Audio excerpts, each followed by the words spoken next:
Hello student, welcome to the 35th lecture of coordination compound. My name is Ram Verma और आज हम लोग इस लेक्चर में इस चैप्टर का लास्ट पार्ट स्टार्ट करेंगे, that is applications of coordination compound. Now before starting applications of coordination compound, एक छोटा सा टॉपिक है ट्रांस इफेक्ट। वो कंप्लीट करने के बाद will jump on to the last part of the chapter, that is applications of coordination compound. Now trans effect हमारे लिए इंपॉर्टेंट है और बहुत ज्यादा इजी है। ट्रांस इफेक्ट क्या होता है? अगर मेरे पास दो ग्रुप्स हैं, ठीक है, तो कौन सी जगह पे जाएगा? दो पोजीशन होते हैं, एक होता है सिस पोजीशन और एक होता है ट्रांस पोजीशन। इसका मतलब क्या है? अभी जैसे मैं आपको एक सिंपल सा सवाल पूछता हूँ, ये देखो। मेरे पास में प्लैटिनम का ये एक स्क्वायर प्लेनर कॉम्प्लेक्स है, क्लोरीन क्लोरीन है चार, ये सब कौन से बॉन्ड है? कोऑर्डिनेशन बॉन्ड है, बराबर है। अभी इसमें सवाल ये है कि अगर इस कॉम्प्लेक्स के ऊपर -2 का चार्ज है, अभी मैं -2 का चार्ज लिखने ना हूँ, इट इज अंडरस्टूड, ठीक है। चलो लिख ही देते हैं, नहीं तो तुम लोग बोलोगे फिर, ठीक है। ये -2 का चार्ज है। अगर मैं इसमें लिगैंड एक्सचेंज रिएक्शन करवाता हूँ, जो मैंने पहले भी बताया था, अमोनिया, तो अमोनिया जो है वो क्लोरीन को हटा के उसकी जगह पे अमोनिया आ जाएगा। अभी प्रॉब्लम ये है स्टूडेंट्स कि अमोनिया जो है वो किस पोजीशन पे जाएगा? तो ये चारों क्लोरीन सेम पोजीशन ही है, तो चारों में से कोई भी पोजीशन पे जा सकता है ना। तो पहला जब अमोनिया आएगा तब तो कोई प्रॉब्लम नहीं। तो समझो मैंने एक क्लोरीन को हटा के वहां पे क्या डाल दिया? अमोनिया डाल दिया। ये तीन तो क्लोरीन ही है, और ये वाला जो चौथा पोजीशन है वहां पे क्या डाल दिया? अमोनिया डाल दिया, है ना, बराबर है। तो एक माइनस हटा के अपन ने क्या ले लिया बच्चों? एक न्यूट्रल कॉम्प्लेक्स, न्यूट्रल लिगैंड ले लिया। प्लैटिनम का चार्ज तो +2 ही रहेगा, तो इधर एक -1 ही रहेगा, -1 का चार्ज रहेगा। अभी अगर समझो मैं नेक्स्ट अमोनिया लेके आता हूँ, नेक्स्ट अमोनिया, तो वो कहाँ जाएगा? सर वो कहाँ जाएगा मतलब इसको छोड़ के तीन पोजीशन है, बराबर है। इसको छोड़ के तीन पोजीशन है, ये क्लोरीन हटाएगा, ये क्लोरीन हटाएगा, ये क्लोरीन हटाएगा। एक्चुअल में आपको तीन लग रहे हैं, मुझे तो दो ही है। कैसे? ये और ये पोजीशन तो सेम ही है ना। सर सेम कैसे? अगर अमोनिया यहाँ पे आया तो अमोनिया अमोनिया सिस हो जाएगा, या फिर अगर अमोनिया यहाँ पे आया तो अमोनिया अमोनिया सिस हो जाएगा। अभी जो नेक्स्ट वाला है, ये वाला, यहाँ पे अगर अमोनिया आया तो ये प्रोडक्ट क्या हो जाएगा? ट्रांस। इसको पता है सिस फ्लैटिंग भी बोलते हैं, राइट। तो अभी अमोनिया आएगा कहाँ, वो कैसे पता चलेगा? और एग्जाम में समझो दोनों ऑप्शन दिया है, इधर भी अमोनिया दिया है, इधर भी अमोनिया दिया है, इधर भी अमोनिया दिया है, बोथ करके भी कोई ऑप्शन दिया है, तो क्या सिलेक्ट करेंगे? तो वहां पे बेटा आपको कंसेप्ट आ जाएगा ट्रांस इफेक्ट का। Yes, so it promotes faster substitution rate for a ligand trans to itself, trans to itself. Strength of the ligand from trans effect is, ये ऑर्डर थोड़ा सा याद रखना पड़ेगा, ध्यान से सुनना मेरी बात। अगर मैं बात करूं अमोनिया की, तो अमोनिया ये रहा और ये रहा आपका क्लोरीन, है ना। अमोनिया रहा और क्लोरीन रहा। तो अभी मेरा आपसे सिंपल सवाल है कि इसमें इफेक्ट किसके हिसाब से देखा जाएगा? अमोनिया के हिसाब से देखा जाएगा कि क्लोरीन के हिसाब से देखा जाएगा? क्लोरीन के हिसाब से देखा जाएगा। तो इस क्लोरीन के हिसाब से, इस क्लोरीन के हिसाब से, या इस क्लोरीन के हिसाब से? इसके हिसाब से तो नहीं देखा जाएगा। क्यों? क्योंकि ये वाला जो क्लोरीन है, अगर ये अपने ट्रांस वाले की जगह पे नया वाले लिगैंड को आने देगा, तो यहाँ पे तो ऑलरेडी लिगैंड है। आप मेरी बात समझ रहे हो ना। पहली बात तो इन दोनों में से सिलेक्ट किसको करेंगे वो बताओ। सर हम लोग किसको सिलेक्ट करेंगे? क्लोरीन को, ठीक है ना। ट्रांस इफेक्ट क्लोरीन का ज्यादा है, तो मेरे पास तीन क्लोरीन है, चलो एक एक करके डिस्कस करते हैं। इस क्लोरीन को मैंने डिस्कस किया, तो जो भी लिगैंड आएगा वो इसके ट्रांस में आएगा, यहाँ पे तो ऑलरेडी आ चुका है, अभी क्या आएगा? ठीक है, तो इसको तो कंसिडर करके कोई फायदा नहीं है। फिर इसको कंसिडर करो। अभी इस क्लोरीन को अगर मैं कंसिडर करता हूं, तो इसके ऑपोजिट वाला क्लोरीन हटेगा और इसकी जगह पे अमोनिया आएगा। और अगर इसको कंसिडर करता हूं तो इसके ऑपोजिट वाला हटेगा और इधर क्लोरीन आएगा। In both the cases product एक ही बन रहा है, कौन सा वाला? सेम, और वो भी है कौन सा? सिस ही बन रहा है। तो मैं यहाँ पे जो प्रोडक्ट लिख रहा हूं वो कौन सा प्रोडक्ट बनेगा? सिस प्रोडक्ट बनेगा। ये देखो ये प्रोडक्ट बनेगा, ठीक है ना। अभी इस कॉम्प्लेक्स के ऊपर तो कोई चार्ज नहीं है, तो ये वाला मेरा फाइनल प्रोडक्ट होगा। अभी अगर मैं ये वाला लेता हूँ, ये वाला क्वेश्चन, अगर मैं यहाँ पे प्लैटिनम लेता हूँ, यहाँ पे चार अमोनिया है बच्चों, एकदम ध्यान से सुनना, बहुत ही इजी कंसेप्ट है।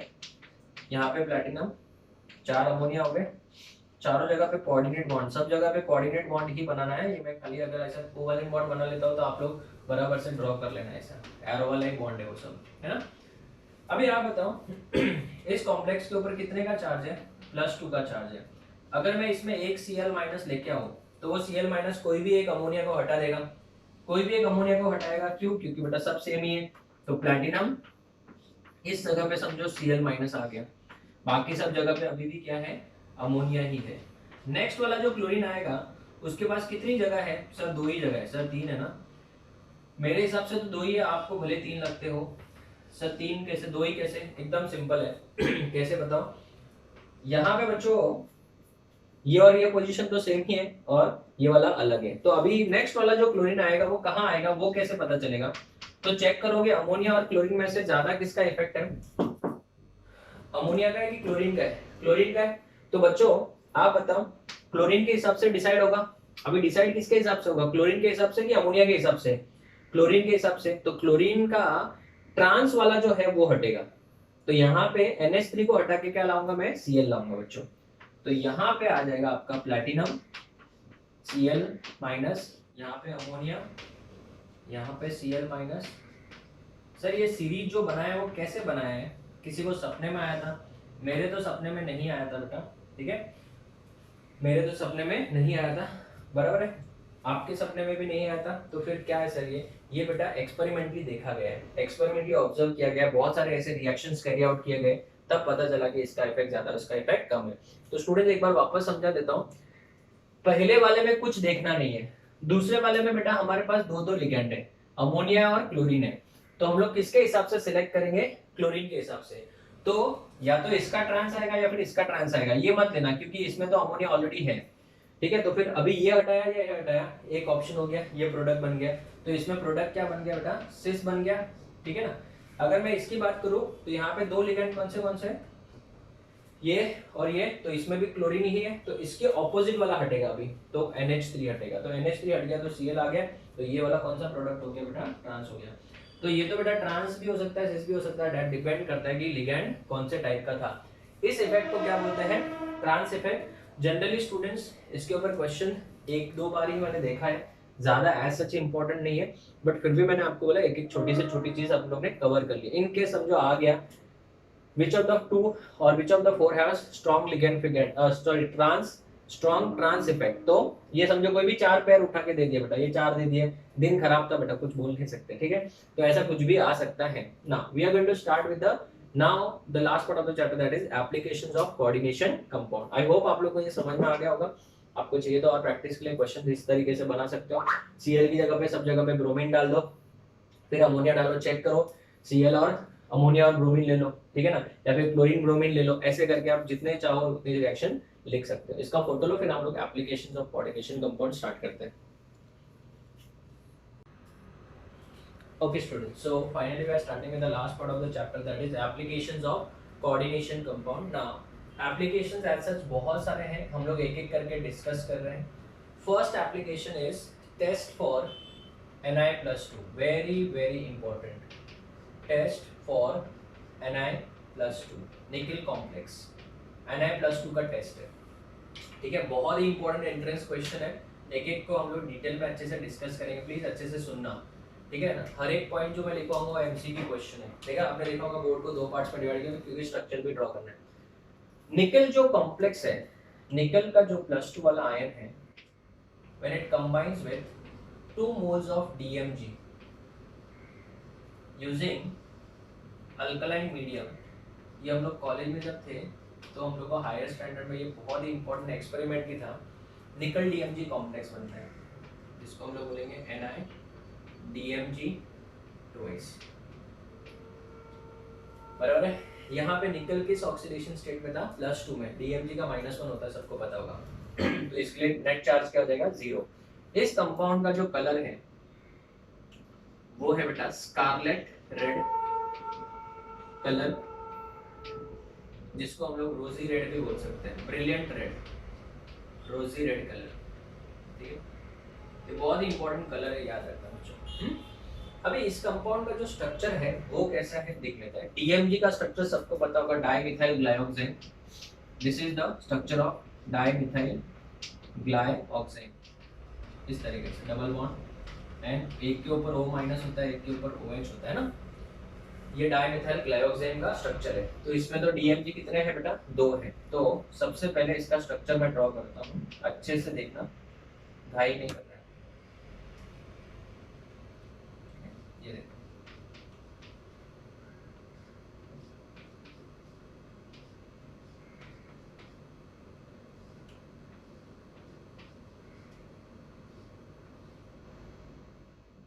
ये माइनस है तो ये OH हो जाएगा, दोनों में से कोई भी एक है ना। यहाँ पे हम लोग निकल लिखेंगे निकल +2 ऐसा। ये एक स्क्वायर प्लेनर कॉम्प्लेक्स है, ठीक है। यहाँ पे वापस से N,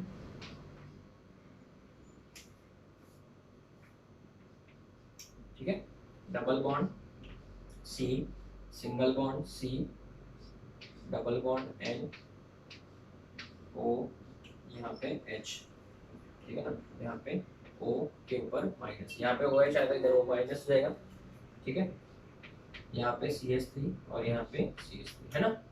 तो ये आपका निकल DMG कॉम्प्लेक्स है। यहाँ पे बच्चों जो डोनेटिंग एटम है वो नाइट्रोजन है, ये भी एक MCQ क्वेश्चन है। बहुत सारे स्टूडेंट्स को लगता है कि ऑक्सीजन यहाँ पे डोनेटिंग है, नहीं, DMG में nitrogen is the donating atom. इस तरीके से ये कोई स्क्वायर प्लेनर कॉम्प्लेक्स हो गया। अभी यहाँ पे सबसे इंटरेस्टिंग चीज ये कि ये वाला हाइड्रोजन डेल पॉजिटिव है और इसके ऊपर तो नेगेटिव है, तो यहाँ पे हाइड्रोजन बॉन्डिंग हो जाती है। तो देखो इससे भी एक रिंग बन रहा है, क्या बन रहा है, रिंग, 6 मेंबर रिंग बन रहा है। यहाँ पे भी हाइड्रोजन बॉन्डिंग होगी। देखो students, with the case of structures I am very particular, एकदम अच्छे से नीट एंड क्लीन बनाना है। ये हाइड्रोजन बॉन्डिंग है, ठीक है ना। सो यहाँ पे भी एक क्या बन गया बेटा, रिंग बन गया, डेल पॉजिटिव है ये भी। तो यहाँ पे ये जो स्ट्रक्चर है इसको बेटा हम लोग बोलते हैं निकल DMG कॉम्प्लेक्स, और ये आपका बन गया बेटा इसका स्ट्रक्चर। यहाँ पे निकल जो है वो किस ऑक्सीडेशन स्टेट में है, ऑक्सीडेशन नंबर ऑफ निकल is +2, coordination number of nickel +2 is, coordination number मतलब कितने लिगेंड का पॉइंट बॉन्ड बन रहा है बेटा, 4 बन रहा है, या फिर डेंसिटी मल्टीप्लाइड बाय 2 भी कर सकते हैं ना। उसके बाद में हाइब्रिडाइजेशन की अगर बात करें तो हाइब्रिडाइजेशन स्क्वायर प्लेनर है, तो DsP2 होगा, DsP2 मतलब it is going to be dash square planar. 3D8 है, तो बच्चों मैग्नेटिक मोमेंट क्या हो जाएगा, 0 हो जाएगा, मैग्नेटिक मोमेंट क्या हो जाएगा, 0 हो जाएगा। At the same time number of unpaired electron कितना बेटा, 0, so n0, so therefore mu is equal to क्या होगा, 0। यहाँ पे रिंग्स बन रहे हैं, क्या बन रहे हैं, रिंग्स बन रहे हैं। कितने रिंग्स बन रहे हैं तीनों, 1, ये 2, ये 3 और ये 4, so there are total how many rings, 4 rings are formed. कितने रिंग्स बनते हैं बच्चों, 4 रिंग्स बन रहे हैं। उस 4 रिंग में से 2 रिंग जो है, 2 रिंग्स आर, गिनो मेरे साथ, 1 2 3 4 5, 5 मेंबर रिंग 2 है, देखो ये 2 5 मेंबर रिंग है। 2 rings are 5 members, 2 rings are 5 membered rings and other 2 rings are 6 membered rings। बाकी जो 2 रिंग्स है वो कौन से हैं, 6 membered rings है ना, बराबर है। दूसरी बात, इसके बाद अगर हम लोग बात करें तो ये बेटा किसके लिए यूज होता है, it is the test for, it is the use for estimation of nickel, estimation for nickel +2, निकल +2 के एस्टिमेशन के लिए यूज होता है, ठीक है ना। और कलर कौन सा आता है, कॉम्प्लेक्स का कलर इस, मैंने ऊपर भी ऑलरेडी लिखा है, स्कारलेट रेड, जिसको अपन रोजी रेड या फिर ब्रिलियंट रेड भी बोलते हैं, रोजी रेड कलर। तो एक एक इन्फॉर्मेशन मैंने यहाँ पे लिख दी है, मैं वापस बोलूंगा। ऑक्सीडेशन नंबर हो गया, coordination number, square planar complex, DsP2 μ0, n = 0, total number of rings 4 है, 2 5 मेंबर है, 2 6 नंबर 6 मेंबर रोजी रेड PPT है, use for estimation of nickel +2। तो स्टूडेंट्स आप बोलोगे ये क्या सिखा दिया सर ने, तो बच्चों एक एक चीज जो मैंने बताई है वो सब MCQ क्वेश्चन है।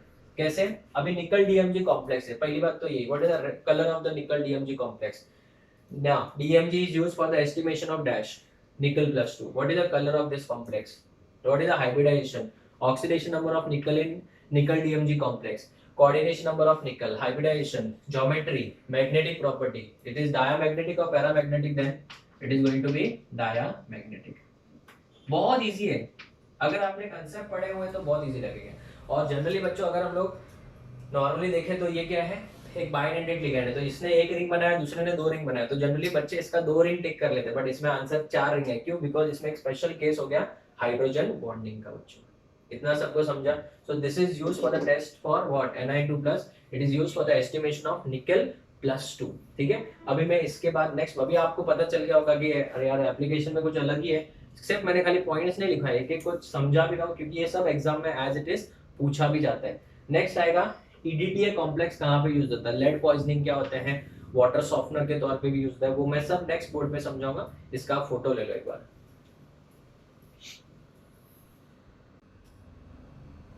Okay students, so second one is EDTA, बहुत ज्यादा इंपॉर्टेंट है, जो ज्यादा इंपॉर्टेंट है सबसे पहले अपन डिस्कस करते हैं, फिर जो कम इंपॉर्टेंट है उनको लास्ट में डाल देंगे। ठीक है, ईडीटीए 4 माइनस, राइट। तो सबसे पहली बात तो it is a hexadentate ligand.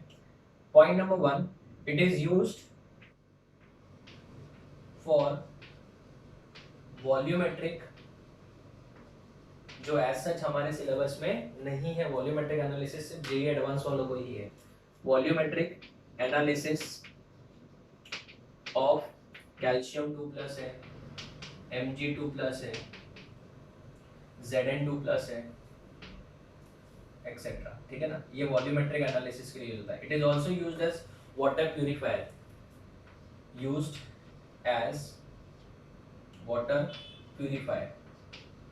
ठीक है ना, जो हार्ड वाटर होता है बच्चों, हार्ड वाटर पता है ना, जिसमें कैल्शियम एंड मैग्नीशियम के आयंस होते हैं, राइट, उसमें से ये क्या करता है, ईडीटीए कैल्शियम और मैग्नीशियम के साथ कॉम्प्लेक्स बना लेता है। तो वाटर में से कैल्शियम, हार्ड वाटर क्या होता है, जिसमें कैल्शियम और मैग्नीशियम के सॉल्ट्स होते हैं, तो ये क्या करता है, ईडीटीए उस कैल्शियम और मैग्नीशियम के साथ क्या बना देता है, कॉम्प्लेक्स बना देता है। तो वाटर में से Ca2+ और Mg2+ निकल गया, तो वाटर का हार्डनेस निकल जाएगा। सो it is used as water purifier to remove hardness of water or hardness of hard water। ठीक है ना, as it forms, इस सब MCQ क्वेश्चन है, it forms complex with calcium +2 and Mg2+ of hard water। ठीक है ना, ये जो है ईडीटीए वो Be+2 के साथ नहीं बना था, Be2+ का साइज बहुत ही छोटा है। ठीक है, नेक्स्ट अगर मैं बात करूं, it is used in removing lead poisoning. अगर किसी ने बेटा पॉइजन खा लिया, लेड पॉइजन, तो लेड की वजह से पॉइजनिंग होता है बेटा। एक्चुअल में ये होता कैसे मैं बताता हूँ, कैल्शियम ईडीटीए जो कॉम्प्लेक्स होता है, कैल्शियम ईडीटीए कॉम्प्लेक्स बराबर है, बॉडी के अंदर क्या है, समझो लेड है। ठीक है ना, तो ये क्या करेगा, पीबी फ्रॉम बॉडी के साथ रिएक्ट करेगा कैल्शियम ईडीटीए कॉम्प्लेक्स। तो ये जो पीबी है वो कैल्शियम की जगह पे आ जाएगा, सो पीबी ईडीटीए कॉम्प्लेक्स बन जाएगा, और पीबी ईडीटीए कॉम्प्लेक्स बॉडी में से बाहर निकल जाएगा। और ये जो कॉम्प्लेक्स बनेगा पीबी ईडीटीए कॉम्प्लेक्स, ये वाला कॉम्प्लेक्स ने बेटा बॉडी में से क्या निकाल दिया बेटा, क्या निकाल दिया, पीबी। मतलब अगर किसी को लेड खिला के मारने की कोशिश की गई है तो उसको ये कॉम्प्लेक्स मेडिसिन के फॉर्म में दिया जाता है, ताकि वो कैल्शियम जो है वो लेड को एब्स्ट्रैक्ट कर ले, उसको कॉम्प्लेक्स के फॉर्म में बाहर निकाल ले। तो ये बहुत ही एक इंपॉर्टेंट इसका एडवांटेज है। ठीक है, अगर मैं बात करूं बच्चों कैल्शियम ईडीटीए कॉम्प्लेक्स की, Ca ईडीटीए कॉम्प्लेक्स की, बराबर है, तो यहाँ पे जो कॉम्प्लेक्स है वो दिखेगा कैसे, वो देखते हैं। ठीक है बच्चों, ध्यान देना मेरे पास में ईडीटीए मतलब इथिलीन डायअमीन टेट्रा एसीटेटो, ये है बराबर, ये क्या है, इथिलीन डायअमीन बन रहा है बराबर, यहाँ पे CH2 है, यहाँ पे भी CH2 है, यहाँ पे C डबल बॉन्ड O है ना, और यहाँ पे O के ऊपर कौन सा चार्ज है, माइनस है। इस तरीके से यहाँ पे भी C डबल बॉन्ड O है, और यहाँ पे O के ऊपर माइनस चार्ज है ना। क्रैब्स क्लॉ मैंने बताया था लास्ट लेक्चर में,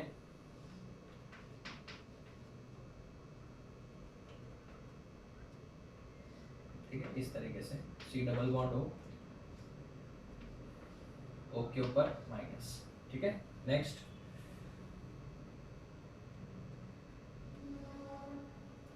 आप अगर ड्रॉ करना चाहो तो करना, वरना रहने दो, डरना मत, कुछ बनाना नहीं है एग्जाम में ये सब। ठीक है,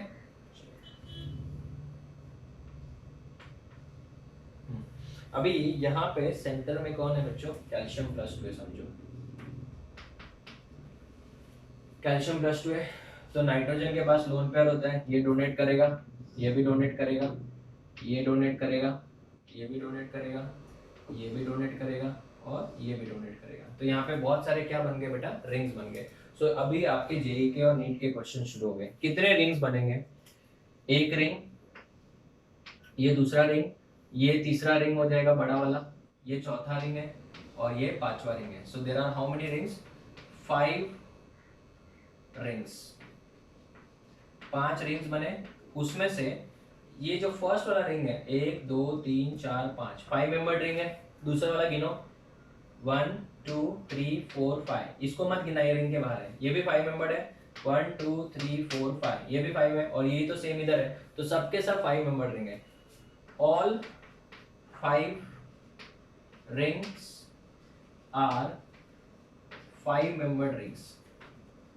इसमें कोई भी 6 मेंबर रिंग नहीं है, 5 मेंबर रिंग्स, ठीक है ना। तो अगर आपको निकल डीएमजी कॉम्प्लेक्स और कैल्शियम एडीटीए कॉम्प्लेक्स पूछ लिया जाए तो दोनों में डिफरेंस क्या है, एक में 5 मेंबर रिंग्स ही बन रहे हैं और एक में क्या बन रहा है बेटा, 5, और एक में 5 भी और 6 भी है।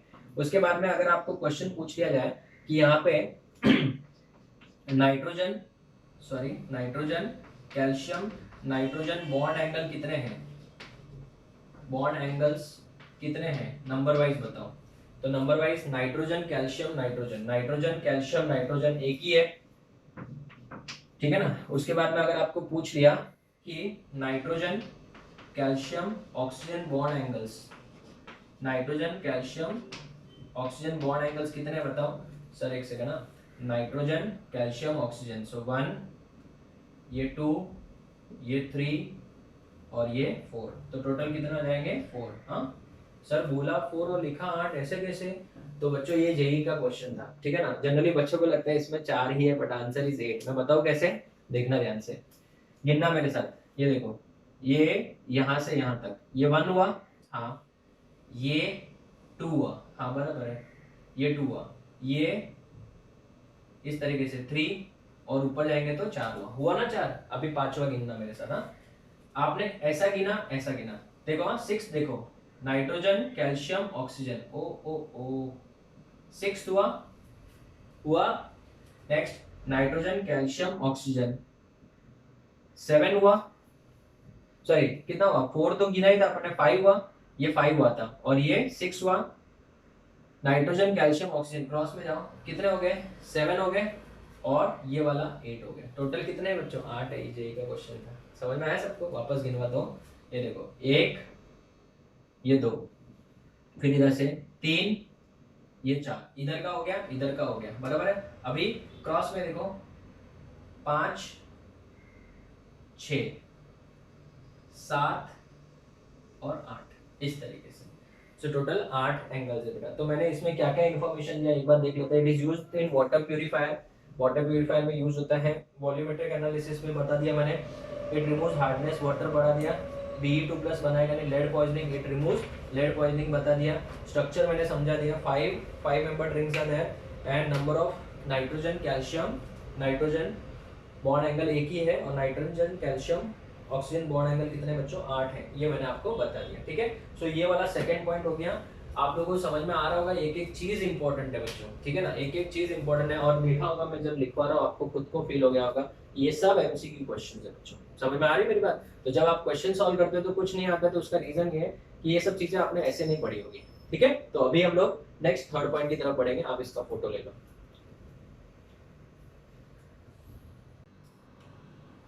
Okay student, so the third one is electroplating, ठीक है ना। ये आप लोग इलेक्ट्रोकेमिस्ट्री में तो डिटेल में पढ़ते हो, ठीक है ना, वहाँ पे बहुत ज़्यादा डिटेल में आता है इलेक्ट्रोप्लेटिंग ना। If I in case of electroplating, जिस मेटल के ऊपर इलेक्ट्रोप्लेटिंग कराना है, किसी भी मेटल के ऊपर इलेक्ट्रोप्लेटिंग कराना है, तो वहाँ पे उस मेटल को हम लोग क्या ले लेते हैं, एनोड लेंगे कि कैथोड लेंगे। जिसका ऊपर इलेक्ट्रोप्लेटिंग कराना है उसको कैथोड लेंगे और जिसका कराना है उसको वो एनोड के फॉर्म में लेते हैं, राइट। तो स्टूडेंट्स जनरली हम लोग अगर पढ़ते हैं सिल्वर गोल्ड प्लेटिंग, तो उसके लिए हम लोग पुराने जमाने में क्या लेते थे, इनके सॉल्ट्स लेते थे, जैसे गोल्ड का सॉल्ट, क्लोराइड वाला सॉल्ट लिया या सिल्वर का नाइट्रेट सॉल्ट लिया। अभी हम लोग ये नहीं लेते हैं फॉर सिल्वर प्लेटिंग। आज के जमाने में फॉर सिल्वर प्लेटिंग, ठीक है ना, सिल्वर प्लेटिंग की अगर हम लोग बात करें तो हम लोग ये कॉम्प्लेक्स यूज करते हैं, KAgCN ट्वाइस, ठीक है ना, ये वाला कॉम्प्लेक्स इज यूज्ड, ठीक है ना, instead of is used instead of AgNO3। ऐसा क्यों सर? एक्चुअली में कैसा होता है AgNO3, अभी मेरी बात ध्यान से सुनो, अगर मेरा घड़ी दिख रहा होगा आपको यहाँ पे, पता नहीं आपको कलर दिख पाएगा कि नहीं, तो आपको जब मैंने नया खरीदा था तब यहाँ पे क्या था, इस घड़ी के ऊपर यहाँ पे गोल्डन कलर का प्लेटिंग था, बट जैसे जैसे टाइम गुजर रहा है बेटा ये प्लेटिंग निकलते जा रहे हैं। तो basically this is an example of electroplating only. तो किसी भी सस्ते मेटल के ऊपर हम लोग महंगे मेटल का कोटिंग करवाते हैं, उसी को बेटा हम लोग क्या बोलते हैं, इलेक्ट्रोप्लेटिंग बोलते हैं। अभी सिल्वर का प्लेटिंग करवाना है, गोल्ड का प्लेटिंग कराना है, देखा होगा आपने, तो हम लोग पुराने टाइम में सिल्वर का नाइट्रेट सॉल्ट यूज करते थे, बराबर है। अभी इससे कैसा आता था, थिक कोटिंग आ जाता था, थिक कोटिंग। अभी थिक कोटिंग आएगा तो क्या होगा बच्चों, बहुत ज्यादा आपको सॉल्ट लगेगा, और दूसरी बात ये कि बहुत ज्यादा सॉल्ट होगा तभी भी कम ही प्लेटिंग कर पाएंगे, मतलब कम ऑब्जेक्ट्स ही प्लेट कर पाएंगे, तो अपने को प्रॉफिट क्या होगा, बहुत ही कम होगा। बट इससे क्या होगा, इससे a thin coating is form, एकदम थिन कोटिंग। क्यों ऐसा?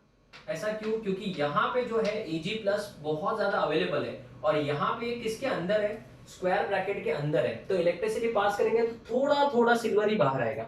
अगर बहुत ही थोड़ा सिल्वर बाहर आएगा तो एकदम थिन कोटिंग आएगा, और थिन कोटिंग आएगा तो कैसा हो गया, कवर हो गया, तो हम लोग बेटा ज्यादा ऑब्जेक्ट्स को क्या करवा सकते हैं, प्लेटिंग करा सकते हैं। अभी जस्ट इमेजिन करो, मैंने 100 रुपए का सिल्वर नाइट्रेट लिया और सिर्फ 4 ऑब्जेक्ट्स ही मैंने इलेक्ट्रोप्लेट किए, और वही मैंने 100 रुपए का ये लिया और 400 मैंने ऑब्जेक्ट्स को इलेक्ट्रोप्लेट किया, तो मुझे बेनिफिट किससे ज्यादा होगा, एज अ बिजनेसमैन मुझे इससे बेनिफिट होगा। तो इसमें बेटा थिन कोटिंग आएगी due to less availability, of Ag+ ions. क्यों लेस अवेलेबिलिटी? बिकॉज वो स्क्वायर ब्रैकेट के अंदर है। तो याद रखना, आज के जमाने में मैं आपको बोलूंगा, आप लोग नीट जेईई के लिए प्रिपेयर करते हो, ठीक है ना, नो डाउट अच्छी बात है, बट केमिस्ट्री के अंदर भी बहुत सारे ऑप्शंस है, जैसे बहुत सारे लोग इलेक्ट्रोप्लेटिंग का इंडस्ट्री चलाते हैं बेटा। इलेक्ट्रोप्लेटिंग का इंडस्ट्री मतलब क्या सर, जिसमें हम लोग कोई भी ऑब्जेक्ट को इलेक्ट्रोप्लेट करते हैं। आज अगर आपके सराउंडिंग में, आप जिस भी रूम में बैठ के पढ़ाई कर रहे हो, आप कोई भी चीज देखो, मेटल की या कोई जनरली नॉर्मल चीज, सबके ऊपर इलेक्ट्रोप्लेटिंग किया हुआ है। तो मुझे एक बात बताओ, अगर डे टू डे लाइफ में हम लोग इतनी ज्यादा इलेक्ट्रोप्लेटेड चीजें देखते हैं, क्योंकि नहीं तो उनको जंग लग जाएगा, रस्टिंग हो जाएगी, और उनका एक लुक अच्छा आता है, इस वजह से हम लोग इलेक्ट्रोप्लेट करवाते हैं। तो अगर इतनी सारी चीजें इलेक्ट्रोप्लेटेड हैं, तो सोचो बेटा इंडस्ट्रीज भी तो उतनी सारी होगी। तो आपके पास गोल्डन अपॉर्चुनिटी, अगर आप फ्यूचर में नीट जेईई के अलावा कुछ करना चाहते हो, तो केमिस्ट्री के अंदर इलेक्ट्रोप्लेटिंग इंडस्ट्री भी है। छोटी छोटी जो कंपनियां हैं वो भी अच्छा टर्नओवर करती हैं हर साल, क्योंकि इलेक्ट्रोप्लेटिंग, अगर आप फैन भी देखो तो उसके ऊपर भी प्लेटिंग किया हुआ है, डोर हैंडल देखो उसके ऊपर भी इलेक्ट्रोप्लेटिंग किया, मोबाइल के ऊपर भी इलेक्ट्रोप्लेटिंग है, घड़ी के ऊपर, हर चीज ऑलमोस्ट सबके ऊपर इलेक्ट्रोप्लेटिंग है ही। तो electroplating is a very very big industry now. अगर आप छोटा इंडस्ट्री लेके भी चालू करते हो तो भी अच्छा मुनाफा कमा सकते हैं, ठीक है। चलो अभी हम लोग यहाँ पे बिजनेस की बात नहीं कर रहे, मारवाड़ी की भी आखिर आ ही जाती है बाहर सर आपकी। चलो अगर हम लोग बात करें for gold plating, gold plating की बात करूं तो पहले हम लोग गोल्ड का सिल्वर सॉल्ट यूज करते थे, अभी हम लोग क्या यूज करते हैं, KAuCN ट्वाइस। मैं कार्टर फॉरेस्ट साइनेट प्रोसेस में भी पढ़ा, इज यूज्ड। क्यों? क्योंकि बेटा ये will give thin coating and less availability of Au+ ions लिखोगे। तो student this is very very important industry, electroplating industry. Is it clear? जो जैसे देखा होगा आपने, बहुत सारे स्पून के ऊपर इलेक्ट्रोप्लेटिंग होता है, इवन आजकल तो कोई भी ऑब्जेक्ट खरीदने जाते हो सबके ऊपर इलेक्ट्रोप्लेटिंग होता ही है। तो ये बहुत ही बड़ा इंडस्ट्री है। चलो नेक्स्ट आते हैं नंबर 4। अगर मैं नंबर 4 की बात करूं तो सिस्प्लैटिन। सिस्प्लैटिन ये एक एंटी ट्यूमर एजेंट है, so it is used in the treatment of cancer.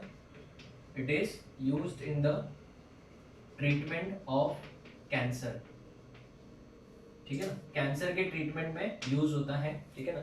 Cisplatin, what is the structure? Cisplatin जो है उसका स्ट्रक्चर है PtCl2 NH3 ट्वाइस। ये तो बेटा अभी आपके ब्लड तक याद हो गया रहेगा, आपको याद हो गया होगा सिस्प्लैटिन, ठीक है। तो प्लैटिनम यहाँ पे सेंटर में, यहाँ पे क्लोरीन, यहाँ पे क्लोरीन, यहाँ पे दोनों साइड में अमोनिया डाल दूं, यहाँ पे NH3 और यहाँ पे भी NH3। ये सिस फॉर्म है कि ट्रांस फॉर्म है? ये सिस फॉर्म है। It is used in the treatment of cancer, anti tumour agent है, ठीक है ना। ये भी एक इंपॉर्टेंट पॉइंट हो गया। उसके बाद में इन मेटलर्जी की बात करें तो मैकआर्थर फॉरेस्ट साइनाइड प्रोसेस, इन मैकआर्थर फॉरेस्ट साइनाइड प्रोसेस, बराबर ना। साइनाइड प्रोसेस में बेटा हम लोग ने एक्सट्रैक्शन ऑफ किसका पढ़ा था? सिल्वर एंड गोल्ड, ठीक है ना। It is used in the extraction of silver and gold, बराबर। वहां पे हम लोग का कॉम्प्लेक्स बना था AgCN ट्वाइस माइनस और AuCN ट्वाइस माइनस, है ना। ये ऑलरेडी हमने पढ़ा था इन मेटलर्जी आल्सो। तो मेटलर्जी में भी यूज होता है, मेडिकल में भी यूज होता है। बायोलॉजिकल की बात करें अगर, तो हम लोग को पता है क्लोरोफिल है, अपना जो हेम पार्ट होता है, राइट ना, दैट इज किसमें? हेमोग्लोबिन में है। उसके बाद में इवन इंसुलिन में जिंक होता है, ये सब भी कोबाल्ट होता है, विटामिन B12 में, वो भी सब डिस्कस करेंगे, एक एक पॉइंट कवर करते हैं। इसका फोटो लो फिर आगे बढ़ता हूँ। Okay students, so the next one is biological importance. If we talk about biological importance, ठीक है ना, तो सबको ये तो मैं लेक्चर 1 से सिखाते आ रहा हूँ कि जो क्लोरोफिल होता है उसमें मैग्नीशियम होता है, राइट ना। उसके बाद में हेमोग्लोबिन की बात करें तो हेमोग्लोबिन में आयन होता है +2 वाला, मैंने लिखवाया सब। उसके बाद में अगर हम लोग बात करें इंसुलिन की, ठीक है ना, उसमें जिंक होता है। ये सब क्या है? कोऑर्डिनेशन कंपाउंड्स है ना। इसके अलावा भी और कौन सा है? विटामिन B12 है, विटामिन B12 है, उसमें अपन यूज करते हैं कोबाल्ट, है ना। कोबालामीन कॉम्प्लेक्स भी बोलते हैं इसको, कोबालामीन, ठीक है ना। तो स्टूडेंट्स ये हो गया बायोलॉजिकल इंपॉर्टेंस की बात, ठीक है ना, बहुत ज्यादा इंपॉर्टेंट है ये। उसके बाद आते हैं 7th one, in photography. Photography में भी यूज करते हैं, फोटोग्राफी में भी कोऑर्डिनेशन कंपाउंड यूज होते हैं, जो आपने पढ़ा होगा स्कूल सेक्शन में भी, ब्लैक एंड व्हाइट फोटोग्राफी, ठीक है ना। कौन सा वाला? Black and white photography. तो उसमें हम लोग यूज करते हैं या तो AgCl या फिर AgBr। तो AgBr in the presence of sunlight it breaks up into Ag plus half Br2, या फिर ऐसा ना लिख के आप लोग को मैंने DNA ब्लॉक में सिखाया था, सिल्वर ब्रोमाइड का आइको सॉल्यूशन के साथ रिएक्शन करेंगे, सिल्वर ब्रोमाइड का रिएक्शन करेंगे Na2H2O3 के साथ, है ना। तो इसका एक कॉम्प्लेक्स बनेगा, क्या कॉम्प्लेक्स बनेगा बताओ? Na3Ag H2O3 twice, H3O2 twice. ये it is used in black and white photography, used in black and white, चलो BW ले लेते हैं, photography. Is it clear? So ये ब्लैक एंड व्हाइट फोटोग्राफी में यूज होता है, क्लियर है। चलो नेक्स्ट आते हैं नंबर 8, इंपॉर्टेंट है, विल्किंसंस कैटलिस्ट। विल्किंसंस कैटलिस्ट ये क्या होता है सर? विल्किंसंस कैटलिस्ट जो है वो बेटा used in hydrogenation reaction, very very important, it is used in hydrogenation reaction. और ये जो कैटलिस्ट है वो भी क्या है बेटा? एक कोऑर्डिनेशन कंपाउंड ऑफ रोडियम है। सो विल्किंसन कैटलिस्ट जो होता है उसका फॉर्मूला क्या है? ये जो विल्किंसन कैटलिस्ट है उसका फॉर्मूला है रोडियम RH PPH3 थ्राइस और यहाँ पे क्लोरीन, ठीक है ना। यहाँ पे अगर बात करें तो rhodium is in +1 oxidation state, ये आपका स्क्वायर प्लेनर कॉम्प्लेक्स है, DsP2 हाइब्रिडाइजेशन, DsP2 हाइब्रिडाइजेशन है, और कौन सा? स्क्वायर प्लेनर कॉम्प्लेक्स है, remember this. catalyst, very important. So Wilkinson's catalyst is used in hydrogenation reaction and it is a dash complex square planar complex. ठीक है, DsP2 hybridization and rhodium is in +1 oxidation state. Students इसके अलावा भी थोड़े से ही, अभी ज्यादा नहीं है, ठीक है, आप इसका फोटो लो फिर मैं आगे बढ़ता हूँ. Okay students, so the 9th one is K4FeCN6 and 10th one is K3FeCN6. ये दोनों भी बहुत इंपॉर्टेंट है. स्टार्टिंग से हम लोग ये K4 और K3FeCN6 वाला पार्ट पढ़ते आ रहे हैं, right. Now K4FeCN6 it is used for the estimation and analysis of Fe2 plus Fe3 plus CO2 plus and Zn2 plus. ठीक है ना. अभी इनके कलर जो है वो बेटा हमको याद रखने हैं. अभी देखो, अगर मैं बात करूँ इसकी, तो K4 तो आयनिक पार्ट में चला गया, कॉम्प्लेक्स तो सिर्फ इसका ही बनेगा, ये +2 CN6 है, पोटेशियम चार्ज है तो माइनस हो जाएगा. तो इसमें Fe कौन से स्टेट में है, +2 में है. तो अभी मेरा आपसे एक सिंपल सवाल है, इसका और इसका कॉम्प्लेक्स बनाना है तो कैसे बनेगा बताओ. फॉर्मूला क्या होगा, इसके ऊपर -4 का चार्ज है. देखो जिनको नहीं समझेगा, Fe2 प्लस है तो यहाँ पे +2 हो गया, FeCN6 ठीक है -4 है तो इधर -4 है, सो 1 जा 2 जा, तो क्रॉस किया जाता है ना, ऐसे फॉर्मूला ऐसे बनाया जाता है. तो इसका फॉर्मूला हो जाएगा, बताओ क्या, Fe ट्वाइस है ना, ब्रैकेट FeCN6. ठीक है, इस कंपाउंड में मुझे था बेटा Fe भी क्या था, +2 था, और ये भी क्या था, +2 था. तो इसको हम लोग क्या बोलते हैं, फेरोसाइनाइड.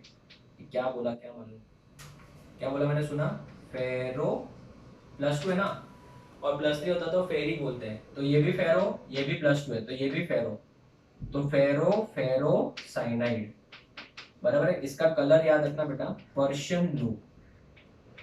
ये बहुत बार पूछा जाता है, पर्शियन ब्लू. फर्स्ट वाले का कलर है बेटा पर्शियन ब्लू, फेरोसाइनाइड. ठीक है ना, दोनों का नाम क्या था, फेरोसाइनाइड. नेक्स्ट अगर मैं बात करूं इसके साथ Fe+3 के साथ, Fe+3 के साथ तो बेटा इसका कॉम्प्लेक्स क्या बनेगा, इधर 3 है और इधर 4 है तो क्रॉस करना ही पड़ेगा. तो यहाँ पे 4 है और यहाँ पे 3 है तो Fe क्या बनेगा बेटा, 4 बनेगा. तो Fe4 करेक्ट ना. एक सेकंड, मैंने कुछ गलत लिखा है क्या, यस बराबर है. Fe4 बनेगा, Fe4 और ये कितनी बार हो जाएगा, 3 टाइम्स. सो FeCN6 कितनी बार, ट्राइस. अभी बताओ इस कंपाउंड की अगर हम लोग बात करें तो फर्स्ट वाला जो +3 था तो ये फेरी हो जाएगा, और ये क्या हो जाएगा, +2 वाला है तो फेरो हो जाएगा, ferrocyanide.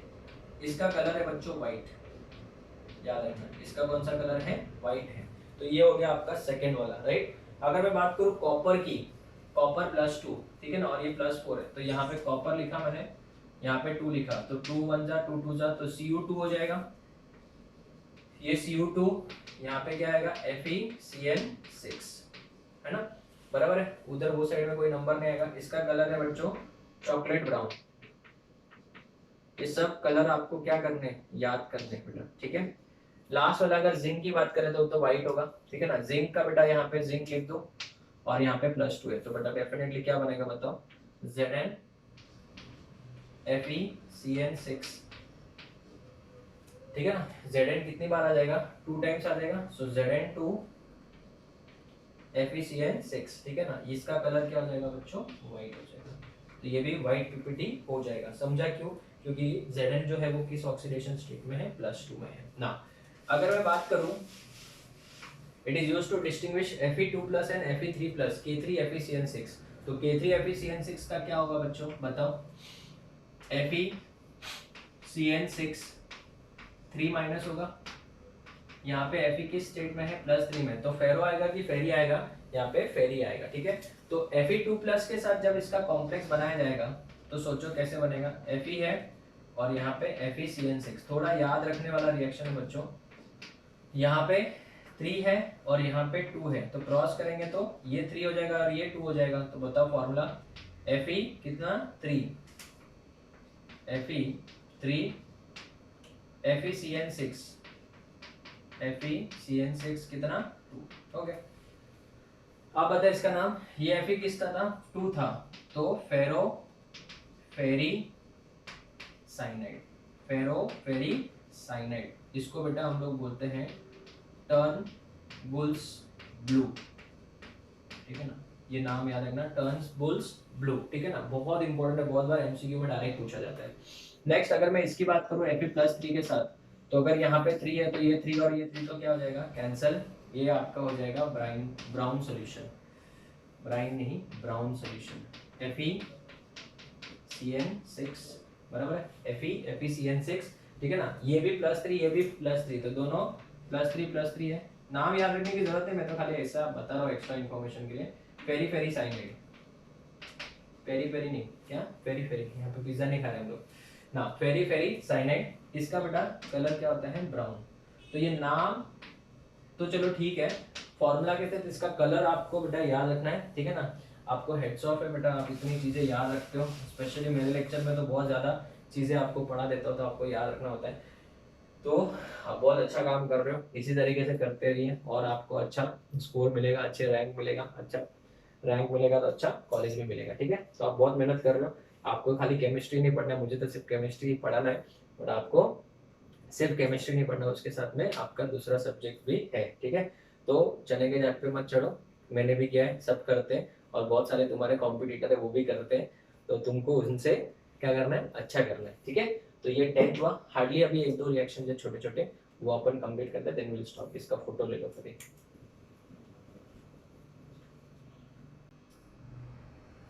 Okay student, so the remaining जो है थोड़े याद रखने वाले ही है, ठीक है, वो मैं आपको लिख के दे रहा हूँ यहाँ पे, ध्यान देना।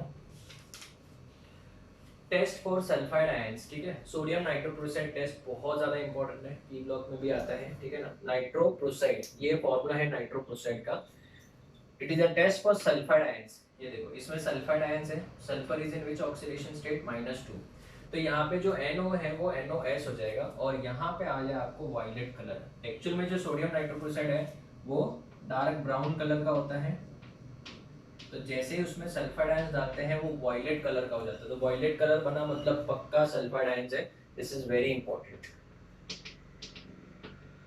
वेरी वेरी इंपॉर्टेंट, कलर्स के साथ में आपको क्या करना है, याद रखना है। Next brown ring test, P block में ऑलरेडी पढ़ चुके हैं, not waste time on this. Nitrate ion जो होता है NO3 first converts into NO, and then जो FeSO4 जो इसको हम लोग ग्रीन विट्रियोल बोलते हैं, इसमें NO जाता है, तो यहाँ पे ये कंपाउंड बनता है, इसका कौन सा रिंग बनता है, टेस्ट ट्यूब के अंदर वाले साइड में ब्राउन रिंग बनता है।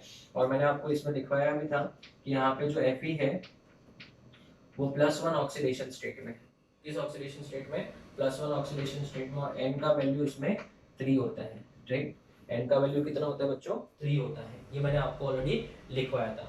यहाँ पे NO को हम लोगों ने क्या लिखा था, याद है, NO का ऑक्सीडेशन नंबर +1 लिखा था, याद होना चाहिए सबको, ठीक है। नेक्स्ट ये दो रिएक्शन ऑलमोस्ट याद रखने वाली है, ये दोनों, ये भी इंपॉर्टेंट है, this is very very important. Next ये दो रिएक्शन तो ऑलमोस्ट याद रखने वाली है। Fe+3 का टेस्ट है, ठीक है ना, ये याद रखना है, बहुत इंपॉर्टेंट है, खाली डायरेक्ट कलर पूछा जाता है, ठीक है ना, तो ये लैब में एज इट इज यूज किया जाता है, इसके लिए इसका कुछ एज इट इज मतलब कंसेप्ट वाइज कुछ है नहीं, इसमें याद ही रखना है कि जब हम लोग पोटेशियम थायोसाइनेट यूज करते हैं तब हम लोग को बेटा ब्लड रेड कलर का पीपीटी आता है, या ब्लड रेड कलरेशन आता है, और वो कलरेशन किसकी वजह से आता है, वो केमिकल का नाम भी पूछ सकते हैं, इट इज FeCSCN थ्राइस, ठीक है। Next and final Schweizer's reagent. Schweizer's reagent क्या है, अगर हम लोग ब्लू विट्रियोल के अंदर, इसका लाइट ब्लू कलर होता है, उसके अंदर aqueous ammonia, now what you mean by aqueous ammonia, ammonia को पानी में डालोगे, अमोनिया को पानी में डालोगे तो क्या बनेगा, अमोनियम हाइड्रोक्साइड बनेगा। तो जो रिएजेंट मिलता है उसका कलर होता है डीप ब्लू, एकदम डार्क ब्लू, एकदम डार्क ब्लू, और उसको क्या बोलते हैं, स्वीजर्स रिएजेंट बोलते हैं, जो कि आगे केमिकल रिएक्शन पे यूज भी होता है एक रिएजेंट के तौर पे। सो ये 14 जो एप्लीकेशंस थे बच्चों, एज इट इज आपको याद रखने हैं, 2-3 बार रिवाइज करोगे, सो we can say in 35 lectures we have finished the chapter. 35 lecture में हमारा चैप्टर खत्म हुआ है, कोई कोई लेक्चर बहुत छोटे थे, कोई कोई बहुत बड़े भी थे, 2 घंटे का भी था एक लेक्चर, बट स्टूडेंट्स मैंने पूरा मेहनत से एक एक चीज आपको बता दी है, मैंने एक एक चीज कवर की है, हर एक जो चीज बुक में तो बहुत ही कम दिया है, बट अगर आपने देखा होगा मेरा नोट्स तो बहुत मैंने एक एक चीज बताई है, मैंने ये पूरा का पूरा chapter entrance point of view से लिया हुआ है ना स्टूडेंट्स। लास्ट में 2 मिनट आपका और ले लूंगा, कि ये चैप्टर को अगर हम लोग देखें तो बहुत बड़ा चैप्टर था, हमने एक एक चीज कवर तो की है, अभी इसको पढ़ना कैसे है वो बहुत इंपॉर्टेंट है। तो स्टूडेंट्स डू रिमेंबर, सबसे बड़ी चीज तो आपके पास में नोट्स कंप्लीट होना चाहिए। दूसरी बात ये कि आपको हर एक चीज समझ में आनी चाहिए, ठीक है ना। मैंने देखा है बहुत बार स्टूडेंट्स को सबसे ज्यादा डाउट होता है आइसोमेरिज्म में, आईयूपीएससी में, वीबीटी में, सीएफटी में, मतलब ऑलमोस्ट हर जगह पे डाउट होता ही है। This is one of my favourite chapter. तो आपको देखा होगा कि मैंने एक एक चीज को बहुत प्यार से सिखाया है, समझाया है, और आपको कहीं पे भी ऐसा नहीं फील हुआ रहेगा कि राम सर भगा रहे टॉपिक को, ठीक है। जहाँ यूजेस की बात है तो वो तो बेटा थोड़ा बहुत याद रखना ही पड़ेगा, ठीक है ना। बहुत बार तो टीचर्स बोल देते हैं एप्लीकेशंस खुद से पढ़ लेना, बट यहाँ पे मैंने एप्लीकेशंस भी आपको लिखवाई है और एक एक चीज समझाई है, ठीक है। तो आप ये मत गिनिए कि मेरे कितने पेजेस भर गए, आपको खाली एक ही बात याद रखना है, आपको बार बार इस टॉपिक का रिवीजन करना है। भले इतने नंबर ऑफ लेक्चर्स लगे, बट आई गारंटी हूँ कि जब आप रिवीजन के लिए बैठोगे तो आपका बहुत फास्ट रिवीजन होगा। बहुत फास्ट रिवीजन क्यों होगा?